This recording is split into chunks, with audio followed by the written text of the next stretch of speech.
तो डोर का जो जहाँ जहाँ डोर है उसके बाहर मुझे कुछ नहीं दिखता था, बिल्कुल डेप्थ अंधेरा बिल्कुल। बस एक रेड कलर की लाइट नज़र आती थी, रेड लाइट नज़र आती थी, क्योंकि वो सामने बिल्कुल दूर एक फ्रिज था, फ्रिज के ऊपर स्टेबलाइजर की जो लाइट होती है ना रेड कलर की, वो बस जल रही होती थी। मुझे अंधेरे से बहुत खौफ आता है, अंधेरे से, और मैं क्लॉस्ट्रोफोबिक हूँ, दोनों चीज़ें शुरू से। क्यों हूँ यह अभी पता चलेगा। वो इसी वजह से कि उस घर में, उस रूम में, स्पेसिफिकली उस रूम में मुझे फील होता था कि मैं अकेला नहीं हूँ। And this is not coming from a child's perspective.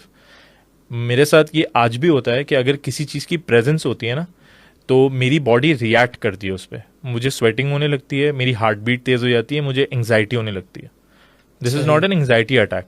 मैं अगर किसी जगहों पे भी जाता हूँ ना जहाँ पे मुझे माइल्डली थोड़ा सा वो होता है कि हाँ इधर हो सकता है पॉसिबली, तो एक वेव की तरह मुझे फील होती है।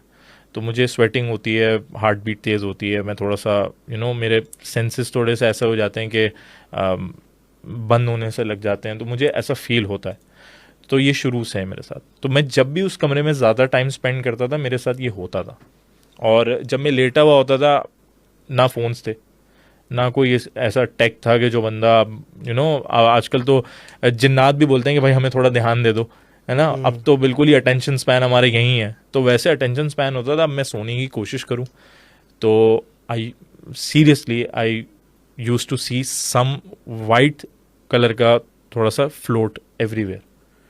मैंने बहुत दफ़ा दरवाज़ा खटखटा के, वो एसी वाला रूम होता था, जाता था बड़ी मुश्किल से, दरवाज़ा खटखटाता था कि आए, मुझे मुझे कुछ दिख रहा है, मुझे मुझे कुछ गुजरता हुआ दिख रहा होता है। फिर वो पापा आते थे, वो देखते थे कहाँ दिख रहा है। मैंने कहा लाइट ऑफ करें, वही वाला माहौल क्रिएट करें, अभी देखिएगा यहाँ पे कुछ होगा।